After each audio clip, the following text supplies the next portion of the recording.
ल हत्या हेर्नुहोस् है, यो धामन सर्पको हत्या। ल मैले यतिको गर्न सकेँ भनेर देखाउनु खोज्नुभयो। यो सर्पले टोक्दा विष लाग्दैन। ल नमस्ते साथीहरू, ल हेर्नुहोस् है, के यो सर्पमाथिको अत्याचार होइन? ल हेर्नुहोस् है,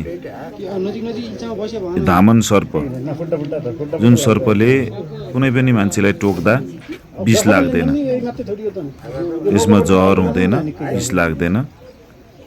हाम्रो गाउँघरमा सजिलै देख्न सकिन्छ। यो चराचुरुङ्गीका बच्चाहरू खानलाई निस्किरा हुन्छ हाम्रो गाउँघरमा। ल यो बाजेले के गर्नुहुन्छ हेर्नुहोस् है, यो बाजेले ल हेर्नुहोस् है, घाँटीमा रुद्राक्ष र घाँटीमा ओम नमः शिवायको गम्छा लगाएर, ढाका टोपी लगाएर यो बाजेले के देखाउनु खोज्नुभएको छ हेर्नुहोस् है, अन्तिमसम्म हेर्नुहोस् है। ल घाँटीमा, आफ्नो घाँटीमा बेर्नुभयो अनि पानी पिउनुभयो। पानी पिइसकेपछि ल हेर्नुहोस् है, ल हत्या हेर्नुहोस् है, यो धामन सर्पको हत्या।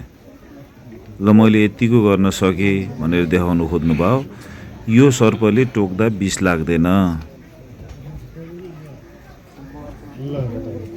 ल यो बाजेले एकदमै गलत गरिराख्नु भएको छ। सर्पलाई छोडिदिनुपर्छ जङ्गलमा लगेर, उसको पनि अधिकार हुन्छ बाँच्न पाउने।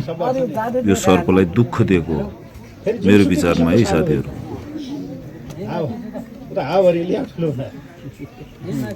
यदि कसैले यो बाजे नजिक बाजेलाई भेट्नुहुन्छ भने सम्झाउनुहोस् है साथीहरू, यसरी सर्पलाई दुःख नदिउँ। यसले टोक्दा पनि जहर लाग्दैन, विष लाग्दैन। यो हाम्रो प्रकृतिलाई अनुकूल अवस्थामा राख्न सहयोग गर्छ, हाम्रो वरिपरिको वातावरणलाई अनुकूल अवस्थामा राख्न सहयोग गर्छ। र साथीहरू हेर्नुहोस् त, यसरी सर्पलाई दुःख दिइरहेको छ।